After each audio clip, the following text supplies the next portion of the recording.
എൻ്റെ എല്ലാ 10ാം ക്ലാസ് കുട്ടികൾക്കും ഗ്രീസറാണ്.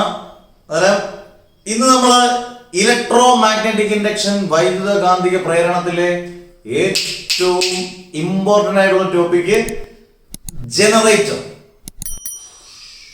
പവർ വരട്ടെ, ജനറേറ്റർ എന്ന് പറയുന്ന ടോപ്പിക്കാണ്. പരീക്ഷയ്ക്ക് 100% നമുക്ക് ഉറപ്പിക്കാം എന്ന് പറയുന്ന 1-2 ടോപ്പിക്കുകളിൽ ഉറപ്പിക്കാം ഈ ടോപ്പിക്ക് ജനറേറ്റർ ഉറപ്പായിട്ടും പരീക്ഷയ്ക്ക് ചോദിക്കുന്നതായിരിക്കും. 10ാം ക്ലാസ്സിന്റെ പബ്ലിക് എക്സാമിന് 2021 ചോദിക്കുന്ന ചോദ്യമായിരിക്കാം. നമ്മൾ ജനറേറ്ററിനെ കുറിച്ച് വളരെ കാര്യമായിട്ട് എന്നാൽ സിമ്പിൾ ആയിട്ട് നമ്മൾ പഠിക്കാൻ പോവാണ്. അന്നേരം ക്ലാസ് കാണുന്നതിന് മുമ്പ് തന്നെ സബ്സ്ക്രൈബ് ചെയ്യാത്തവരുണ്ടെങ്കിൽ ഒന്ന് സബ്സ്ക്രൈബ് ചെയ്ത് വെക്കുക. മണിമണിയൊക്കെ അടിച്ച് എനേബിൾ ചെയ്ത് റെഡി ആയിട്ടിരിക്കുക. അത് നമുക്ക് വെയിറ്റ് ആൻഡ് സീ, നമുക്ക് സ്റ്റാർട്ട് ചെയ്യാം. വെയിറ്റ് ആൻഡ് സീ എന്ന് വേണ്ട, നമുക്ക് തുടങ്ങാം അല്ലേ. ഇലക്ട്രോ മാഗ്നറ്റിക് ഇൻഡക്ഷൻ വൈദ്യുത പ്രേരണത്തിനകത്ത് ജനറേറ്റർ. അന്നേരം ഞാൻ ഈ പറയാൻ പോകുന്ന എല്ലാ പരീക്ഷയ്ക്കുള്ള പോയിന്റുകളോടാണ്. നിങ്ങളത് നോട്ട് ചെയ്ത് ശ്രദ്ധിച്ച് കേട്ട് വേണം പരീക്ഷയ്ക്ക് എഴുതാൻ. എന്താണ് ജനറേറ്റർ? അതല്ലേ നമ്മൾ ആദ്യം അറിയേണ്ടത്. ജനറേറ്ററിന്റെ പ്രവർത്തനം അല്ലെങ്കിൽ അതിന്റെ വർക്കിങ്ങോ അതിനെക്കുറിച്ചുള്ള വളരെ ഡീറ്റെയിൽഡ് എല്ലാം അടിച്ചിട്ട് എനിക്ക് ജനറേറ്റർ അറിയത്തില്ല സാർ എന്ന് പറയരുത്. ജനറേറ്റർ എന്താണെന്ന് അറിയണം. Generator is a device which converts mechanical energy into electrical energy. എന്തെളുപ്പം. ജനറേറ്റർ എന്ന് പറയുന്ന ഒരു ഡിവൈസ് ആണ് വിച്ച് കൺവേർട്സ് ഏത് എനർജി ആയിട്ട് മാറ്റുന്നു? മെക്കാനിക്കൽ എനർജിയെ ഇലക്ട്രിക്കൽ എനർജി ആയിട്ട് മാറ്റുന്ന ഡിവൈസിനെ പറയുന്ന പേരാണ് ജനറേറ്റർ. മലയാളത്തിൽ പറഞ്ഞു കഴിഞ്ഞാൽ യാന്ത്രിക ഊർജത്തെ വൈദ്യുതോർജ്ജമായിട്ട് മാറ്റുന്ന ഉപകരണത്തിനെ പറയുന്ന പേരാണ് ജനറേറ്റർ എന്ന് പറയുന്നത്. അന്നേരം ഇതൊരു ക്വസ്റ്റ്യൻ ആണ്. ജനറേറ്റർ ഏത് ഊർജത്തെ ഏത് ഊർജ്ജമായിട്ട് മാറ്റുന്നു, അല്ലെങ്കിൽ ഏത് എനർജി ആയിട്ട് മാറ്റുന്നു? ഇനി സംശയം ഉണ്ടോ ആർക്കെങ്കിലും? ഇല്ല. It is a device which converts mechanical energy into electrical energy. യാന്ത്രിക ഊർജത്തെ നമ്മൾ വൈദ്യുതോർജ്ജമായിട്ട് മാറ്റുന്നു. ഒരു മാർക്കിന്റെ ക്വസ്റ്റ്യൻ നമ്മൾ ഉറപ്പിച്ചു. ഇനി അടുത്തത്, എന്താണ് ഇതിന്റെ പ്രിൻസിപ്പിൾ? ഒരു ജനറേറ്റർ വർക്ക് ചെയ്യണമെന്നുണ്ടെങ്കിൽ ഇത്രയും വലിയ സാധനമല്ലേ വർക്ക് ചെയ്യണമെന്നുണ്ടെങ്കിൽ ഉറപ്പായിട്ട് ഇതിന്റെ പ്രിൻസിപ്പിൾ കൃത്യമായിരിക്കണം. അതിന് മാറ്റം വരത്തില്ല. അതിന്റെ ജനറേറ്ററിന്റെ പ്രിൻസിപ്പിൾ, അത് AC ആയിക്കോട്ടെ DC ആയിക്കോട്ടെ, അതിന്റെ പ്രിൻസിപ്പിൾ എന്ന് പറയുന്നത് ഇലക്ട്രോ മാഗ്നറ്റിക് ഇൻഡക്ഷൻ ആണ്. അത് നിങ്ങൾ ഓർത്താൽ മതി. ഈ പാഠം തന്നെയാണ്, പടത്തിന്റെ പേര് തന്നെയാണ് ഇതിന്റെ പ്രിൻസിപ്പിൾ. അതാണ് അതിന്റെ ഏറ്റവും നല്ല ടിപ്പ്. ഇതിന്റെ പ്രിൻസിപ്പിൾ അല്ലെങ്കിൽ തത്വം, പ്രിൻസിപ്പിൾ എന്ന് പറയുന്നത് ഇവൻ തന്നെയാണെന്ന് പറഞ്ഞാൽ പാഠത്തിന്റെ ജനറേറ്ററിന്റെ പ്രിൻസിപ്പിൾ ഏതാണ്? ചാപ്റ്ററിന്റെ പേര് വരുന്നു ഇലക്ട്രോ മാഗ്നറ്റിക് ഇൻഡക്ഷൻ, വൈദ്യുത കാന്തിക പ്രേരണമാണ് എല്ലാ ജനറേറ്ററുകളുടെയും പ്രിൻസിപ്പിൾ അല്ലെങ്കിൽ തത്വം. അന്നേരം അവിടെ ഒരു മാർക്ക് നമുക്ക് ഇനി കിട്ടി. 2 കാര്യങ്ങളായി. എന്താണ് ജനറേറ്റർ എന്ന് പറഞ്ഞു, എന്താണ് പ്രിൻസിപ്പിൾ എന്ന് പറഞ്ഞു. നമ്മുടെ ഇൻട്രോ സൂപ്പർ ആയില്ലേ? സൂപ്പർ. അന്നേരം ബാക്കി നമ്മൾ അടിച്ചു പൊളിച്ചാൽ കയറി പഠിക്കാം. ഓക്കെ, വാ. ഉറങ്ങരുത്. നല്ല അടിപൊളിയായിട്ട് നല്ല ഫ്രഷ് ആയിട്ട് നല്ല പഠിക്കുക. പടപടാന്ന് ക്ലാസ്സിൽ വരും, പടപടാന്ന് പഠിച്ചു പോകും. Start the battle. ഓക്കെ, വാ. നമ്മൾ ആദ്യം തന്നെ ജനറേറ്ററിന്റെ എന്താണ് ജനറേറ്റർ എന്ന് പഠിച്ചു കഴിഞ്ഞു. അടുത്ത പ്രിൻസിപ്പിൾ എന്താണെന്ന് പഠിച്ചു കഴിഞ്ഞു. ഇനി അടുത്ത പടിപടിയായിട്ടാണ് നമ്മൾ കയറി പോകേണ്ടത്. സ്റ്റെപ്പ് ബൈ സ്റ്റെപ്പ് ആയിട്ട് കയറി പഠിക്കണം. അങ്ങനെ വേണം പഠിച്ചു പോകാൻ. അന്നേരം 2 ജനറേറ്റർ ഉണ്ട്. AC ജനറേറ്റർ ഉണ്ട്, DC ജനറേറ്റർ ഉണ്ട്. AC ജനറേറ്റർ ആണ് നമ്മൾ ഇപ്പം പഠിക്കുന്നത്. പലരും കൺഫ്യൂഷൻ ആണ്. AC ജനറേറ്റർ ഒരുപാടുണ്ടല്ലോ, പടങ്ങൾ ഒരുപാടുണ്ടല്ലോ, ഗ്രാഫുകളുണ്ടല്ലോ. സിമ്പിൾ. ഫിസിക്സ് സിമ്പിൾ ആണ്, പക്ഷെ പവർഫുൾ ആണ്. അന്നേരം പാർട്സ് ഓഫ് ആൻ AC ജനറേറ്ററിൽ ആദ്യത്തെ പാർട്ട് എന്ന് പറയുന്നത് ഫീൽഡ് മാഗ്നറ്റ് അല്ലെങ്കിൽ ഫീൽഡ് കാന്തം. 2 ആർമേച്ചർ, സ്ലിപ്പ് വളരെ ഇമ്പോർട്ടന്റ് ആയിട്ടുള്ള ഭാഗമാണ്. 4 ബ്രഷസ്. ഈ 4 ഭാഗങ്ങൾ നിങ്ങൾ നല്ല അടിപൊളിയായിട്ട് ഓർത്തിരിക്കണം. ആദ്യത്തേത് ഏതാണ്? ഫീൽഡ് മാഗ്നറ്റ് ആണ്, ഫീൽഡ് കാന്തമാണ്. 2 ആർമേച്ചർ ആണ്, 3 സ്ലിപ്പ് റിങ്സ് ആണ്, 4 ബ്രഷസ് ആണ്. എന്നിട്ട് നമ്മൾ മോട്ടോർ പഠിച്ചപ്പം ഈ 3 പഠിച്ചു. കഴിഞ്ഞ 2ാമത്തെ ചാപ്റ്ററിൽ മോട്ടോർ പഠിച്ചു, ഫീൽഡ് മാഗ്നറ്റ് പഠിച്ചു, ആർമേച്ചർ പഠിച്ചു, ബ്രഷസ് പഠിച്ചു.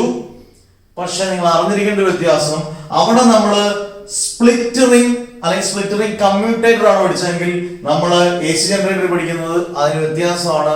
സ്ലിപ്പ് റിങ്സ് ആണ് പഠിച്ചേക്കുന്നത്. അന്നേരം ഇതിന്റെ മോട്ടോർ പഠിച്ച പോലെ ഇതിന് ബാക്കിയുള്ള ഭാഗങ്ങൾക്കൊന്നും യാതൊരു പ്രവർത്തനത്തിന് യാതൊരു വ്യത്യാസവും ഇല്ല, ഫംഗ്ഷന് യാതൊരു വ്യത്യാസവും ഇല്ല. അന്നേരം നമുക്ക് ആദ്യം മുതൽ തുടങ്ങാം. ഫീൽഡ് മാഗ്നറ്റ് എന്ന് പറഞ്ഞാൽ ആ പടത്തിനകത്ത് കാണിച്ചേക്കുന്ന പോലെ AC ജനറേറ്റർ പടത്തിനകത്ത് കാണിച്ചിരിക്കുന്ന പോലെ മറ്റേതായിട്ട് മോട്ടറിന്റെ ഏകദേശം ഒരുപോലെ തന്നെ വരും. ഏകദേശം ചെറിയ വ്യത്യാസങ്ങളേ ഉള്ളൂ. അതിനകത്ത് ഫീൽഡ് മാഗ്നറ്റ് ഉണ്ട്, നോർത്ത് പോൾ ഉണ്ട്, സൗത്ത് പോൾ ഉണ്ട്, ഒരു ഉത്തര ധ്രുവവും ദക്ഷിണ ധ്രുവവും കൊടുത്തിട്ടുണ്ട്. അതാണ് ഫീൽഡ് മാഗ്നറ്റ് എന്ന് പറയുന്നത്. അതിന് നടുക്കായിട്ട് ഒരു ആർമേച്ചർ ഉണ്ട്. ആർമേച്ചർ ഒരു കോയിലാണ് ആർമേച്ചർ. നിങ്ങൾക്കറിയാം, ഒരു മെറ്റാലിക് കോയിലാണ് ആർമേച്ചർ. അക്ഷത്തോടൊപ്പം കൃത്യമായിട്ട് കറങ്ങുന്ന ഒരു ഭാഗമാണ് ആർമേച്ചർ. ആർമേച്ചർ കറങ്ങുന്ന പോലെ ഇരിക്കും. ഒരു ജനറേറ്ററിന്റെ വർക്കിങ്ങും വളരെ ഇമ്പോർട്ടന്റ് പാർട്ടാണ്. അന്നേരം ആർമേച്ചർ എന്ന് പറഞ്ഞാൽ മെറ്റാലിക് കോയിലാണ്, ഒരു വളയമാണ്. ആക്സിസിനോടൊപ്പം കൃത്യമായി കറങ്ങുന്ന ഒരു ഭാഗമാണ് ആർമേച്ചർ. ഇത്രയും അറിഞ്ഞിരുന്നാൽ മതി, കൂടുതലൊന്നും വേണ്ട. അടുത്ത സ്ലിപ്പ് റിംഗ്. ഈ ആർമേച്ചർ നേരെ കൊണ്ട് കൊടുത്തിരിക്കുന്ന ഇങ്ങനെ വളയം പോലെ കാണുന്നതിന് പറയുന്നവരാണ് സ്ലിപ്പ് റിംഗ്. അന്നേരം സ്ലിപ്പ് റിംഗ് എന്ന് പറയുന്നത് നമ്മളിവിടെ സൂചിപ്പിച്ചേക്കുന്നത് R1 R2 എന്നാണ് സ്ലിപ്പ് റിംഗ് സൂചിപ്പിച്ചിരിക്കുന്നത്. അന്നേരം രണ്ട് സ്ലിപ്പ് റിംഗ് ഉണ്ട്. ആർമേച്ചർ കറങ്ങുന്നതിനോടൊപ്പം ഏതും കറങ്ങും, സ്ലിപ്പ് റിംഗും കറങ്ങും. അന്നേരം സ്ലിപ്പ് റിംഗ് വളരെ ഇമ്പോർട്ടൻറ്റ്. അടുത്ത പാർട്ട് ആർമേച്ചറിനോട് തുല്യ സ്ഥാനം നിൽക്കുന്ന ഇമ്പോർട്ടന്റ് ആണ് ഏത്, സ്ലിപ്പ് റിംഗ്. AC ജനറേറ്ററിൽ എപ്പോഴും ഓർത്തിരിക്കുക, AC ജനറേറ്ററിൽ സ്ലിപ്പ് റിംഗ്സിനോടൊപ്പം ആർമേച്ചറിനോടൊപ്പം തുല്യ പ്രാധാന്യമുള്ളതാണ് ഏത്, സ്ലിപ്പ് റിംഗ്സ്. ഇനി ഈ സ്ലിപ്പ് റിംഗിനെ അങ്ങ് ചേർത്ത് ഇരിക്കുന്ന ഒരു ഭാഗമുണ്ട്. ഈ നമ്മളുടെ തണുപ്പൊക്കെ വരുമ്പോൾ ഇങ്ങനെ പിടിച്ചിരിക്കുന്ന ഒരു ഭാഗമുണ്ട്. അതാണ് ബ്രഷസ്. ബ്രഷാണ് നമ്മൾ ഇവിടെ പടത്തിനകത്ത് B1 എന്നും B2 എന്നും സൂചിപ്പിച്ചിരിക്കുന്നത്. അന്നേരം ബ്രഷിനും അതിൻ്റെതായിട്ടുള്ള പ്രാധാന്യമുണ്ട്. നിങ്ങൾ നോക്കിയേ, അതിനകത്ത് ABCD എന്ന് പടത്തിനകത്ത് ABCD എന്ന് പോയിട്ടുണ്ട്. അന്നേരം ബ്രഷസിൽ നിന്ന് കറണ്ട് പതുക്കെ എയിൽ നിന്ന് ബിയിലോട്ട് പോയി, പിന്നെ തിരിച്ചിറങ്ങി വരുന്നതാണ് സിയിൽ നിന്ന് ഡിയിലോട്ട് ഇറങ്ങി ബ്രഷ് B2 വഴി തിരിച്ച് കറണ്ട് ലീവ് ചെയ്യുന്നു. അതായത് കറണ്ട് എൻ്റർ ചെയ്യുന്നത് B1 നിന്ന് AB എന്ന് പറയുന്ന ഭാഗത്തോടാണ്. എന്നിട്ട് തിരിച്ചത് CD വഴി തിരിച്ചിറങ്ങുകയാണ്. ഇത് ഫ്ലെമിങ്ങിന്റെ ലെഫ്റ്റ് ഹാൻഡ് റൂളും ഇപ്പോഴത്തെ റൈറ്റ് ഹാൻഡ് റൂളും ഒക്കെ നമുക്ക് ഉപയോഗിക്കാം. ഇതൊന്നും നമുക്ക് പറഞ്ഞു പോകാം. B1 നിന്ന് കറണ്ട് പതുക്കെ R1 കൂടെ കയറി AB എന്ന് പറയുന്ന പാർട്ടി കയറി, അവിടുന്ന് കയറി തിരിച്ച് CD എന്ന പാർട്ടിയിലോട്ട് നമ്മൾ കറണ്ട് തിരിച്ച് ഇറങ്ങുകയാണ്. ഇറങ്ങി B2 ഇറങ്ങി പോകും. അന്നേരം നമുക്ക് അതിനുള്ളിൽ നമുക്ക് AC ജനറേറ്ററുള്ള എന്ത് എനർജി കിട്ടും, ഇലക്ട്രിക് എനർജി കിട്ടും. അന്നേരം അതിനുള്ളിൽ എങ്ങനെയൊക്കെയാണ് ഇതിന്റെ വർക്കിങ്, എത്ര ഡിഗ്രിയൊക്കെ ഇത് കറങ്ങുന്നുണ്ട്, ഈ ആർമേച്ചറും സ്ലിപ്പ് റിംഗും ഒക്കെ എത്ര ഡിഗ്രി, മാഗ്നറ്റിക് ഫ്ലക്സും ഒക്കെ എത്ര ഡിഗ്രി കറങ്ങുന്നു, ഇതൊക്കെയാണ് ഇനിയും നമുക്ക് പഠിക്കാനുള്ളത്. അന്നേരം പാർട്സിനെ കുറിച്ച് കൃത്യമായ ഒരു ധാരണയായെങ്കിൽ അടുത്ത ഘട്ടത്തിലേക്ക് നമുക്ക് ധൈര്യമായിട്ട് നമുക്ക് കടക്കാം.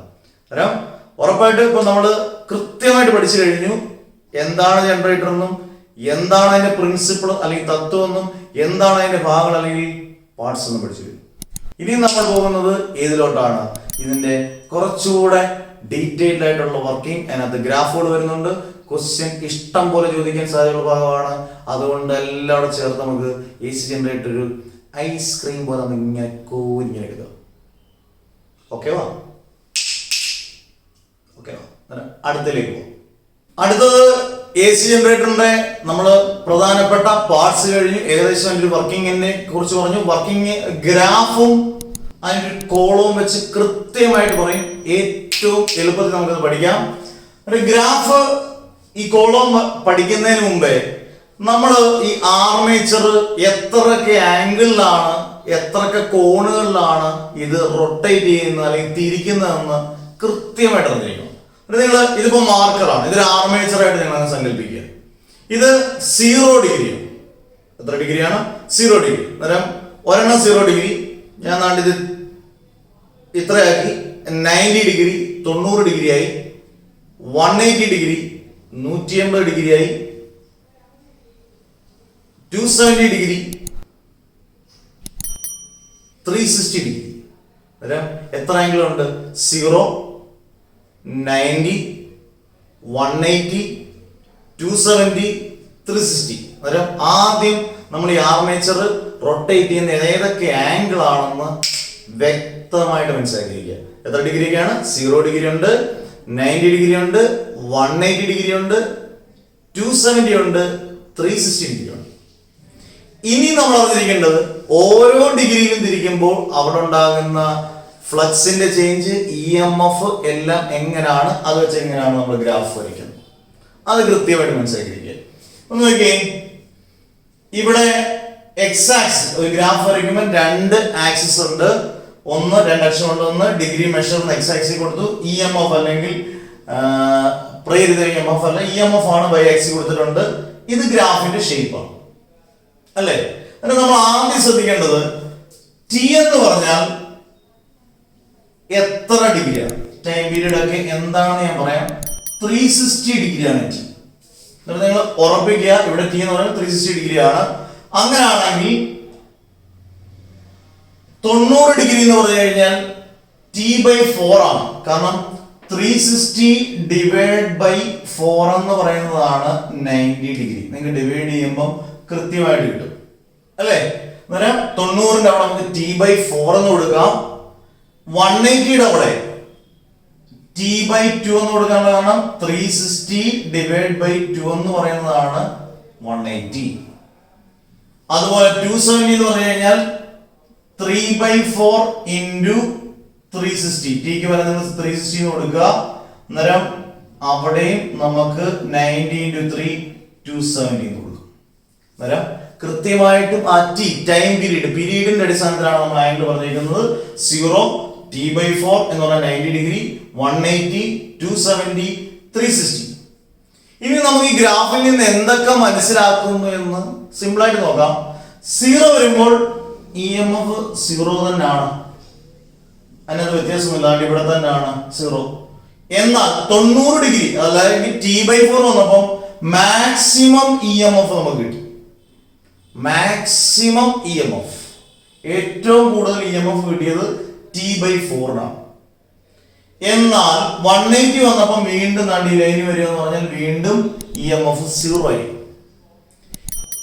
നിങ്ങൾ തിരിച്ച് 270 വന്നപ്പോൾ വീണ്ടും ഇതുപോലെ മാക്സിമം കിട്ടി, പക്ഷെ ഓപ്പോസിറ്റ് ഡയറക്ഷനാണ്, എതിർ ദിശയിൽ മാക്സിമം EMF കിട്ടി അല്ലേ.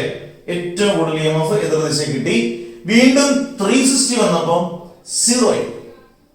ഇനി ഞാൻ നിങ്ങളോട് ചോദിക്കുന്ന ചോദ്യങ്ങൾക്ക് നിങ്ങൾ ഉത്തരം പറയുവാണെങ്കിൽ, ഒന്ന് മേടിച്ചാലല്ല, പക്ഷെ നിങ്ങൾ പെട്ടെന്ന് ഓർത്തിരിക്കും, ഏതൊക്കെ ഡിഗ്രിയിലാണ് ഫ്ലക്സ് അല്ലെങ്കിൽ EMF 0 ആയത്. 0 ഡിഗ്രിയിൽ ഉണ്ടായി EMF അല്ലെങ്കിൽ ഫ്ലക്സ് 0 ആണ്. 180 ഡിഗ്രിയിൽ 0 ആയിരുന്നു, 360 ഡിഗ്രിയിൽ 0 ആയിരുന്നു. ക്വസ്റ്റ്യൻ ഒരുപാട് തവണ അങ്ങനെ ചോദിച്ചിട്ടുണ്ട്. ഏതൊക്കെ ഡിഗ്രിയിൽ ഫ്ലക്സും EMF 0 ആയി? ഏതൊക്കെയാ? 0, 180, 360. ഏതൊക്കെ ഡിഗ്രിയിൽ ഏറ്റവും കൂടുതൽ, ഏതൊക്കെ കോണുകളിൽ ഏറ്റവും കൂടുതൽ EMF കിട്ടി? 2 ഡിഗ്രിയിലേ ഉള്ളൂ. ഒന്ന് 90 ഡിഗ്രിയിലും, രണ്ട് 270 ഡിഗ്രിയിലും. 90 ഡിഗ്രിയിലും 270 ഡിഗ്രിയിലും നമുക്ക് ഏറ്റവും മാക്സിമം ഏറ്റവും കൂടുതൽ EMF കിട്ടി. 90 ഡിഗ്രിയിൽ ഏറ്റവും കൂടുതൽ കിട്ടി, മറ്റേത് എതിർദിശയിൽ തന്നെ ഏറ്റവും കൂടുതൽ EMF കിട്ടി 270 ഡിഗ്രി. കാരണം ഇത് 5 ഡിഗ്രി 5 കോണുകളിൽ EMF കിട്ടുന്ന എങ്ങനെന്നുള്ള ഗ്രാഫ് വളരെ സിമ്പിൾ ആയിട്ട് വരച്ചു. സിംപിളി നിങ്ങൾ ഒരു സൈൻ കർവ് പോലാണ്, സൈനിന്റെ കർവാണ്. ഇങ്ങനെ നമ്മൾ AC ഇങ്ങനെ ഫ്ലോ ചെയ്യുന്നതാണ് കറക്റ്റ് ആയിട്ട്. അതുകൊണ്ടാണ് AC നമ്മൾ പറയുന്നത് അത് കറണ്ട് റെഗുലർ ഇന്റർവെൽസ് ഓഫ് ടൈമിൽ, കൃത്യമായ ഇടവേളകളിൽ പ്രവഹിക്കുന്ന കറണ്ടിനെയാണ് നമ്മൾ ഓൾട്ടർനേറ്റിംഗ് കറണ്ട് അല്ലെങ്കിൽ AC എന്ന് പറയുന്നത്. കറക്റ്റ് അല്ലേ? 0, 90, 180, 270, 360 ഇങ്ങനെ വെക്കണ്ട, നല്ലൊരു ഫ്ലോ ആണ്. ഇനി ഇതിന്റെ വെച്ച് തന്നെയാണ് ഇതിന്റെ ടാബ്ലറ്റ് പ്രോബ്ലം പറയുന്നത്. അതായത് നമ്മള് ടൈം 0, T/4, T/2, 3/4, T ഇതെല്ലാം നമ്മൾ പറഞ്ഞിട്ട് 0 എന്ന് പറയുന്നത് 0, T/4 എന്ന് പറഞ്ഞാൽ 90 ആണ്, T/2 എന്ന് പറഞ്ഞാൽ 180 ആണ്, 3/4 T എന്ന് പറഞ്ഞാൽ 270 ആണ്, T എന്ന് പറഞ്ഞാൽ 360 ആണ്. അവിടെ ആംഗുലർ റൊട്ടേഷൻ ഓഫ് ആർമേച്ചർ ആദ്യം 0 ഡിഗ്രി തന്നെ, പിന്നെ 90 ഡിഗ്രി, 180, 270, 360. 0 ഡിഗ്രി ആകുമ്പോൾ എത്ര ആണ്? 0. 90 ഡിഗ്രി ആയപ്പോൾ ഞാൻ ഇപ്പം പറഞ്ഞു മാക്സിമം. 180 ഡിഗ്രി ആയപ്പോൾ വീണ്ടും 0. 270 ഡിഗ്രി ആയപ്പോൾ മാക്സിമം വിത്ത് ഓപ്പോസിറ്റ് ഡയറക്ഷൻ, ഏറ്റവും കൂടുതൽ പക്ഷെ എതിർ ദിശയിലാണ്. 360 ആയപ്പോൾ വീണ്ടും 0. അത് തന്നെയാണ് ഇൻഡ്യൂസ് EMF. ഇത് തന്നെ പഠിച്ചാൽ മതി. 0 മാക്സിമം ആയി, 0 ആയി, മാക്സിമം എതിർ ദിശയിൽ ഓപ്പോസിറ്റ് ഡയറക്ഷൻ 0 ആയി.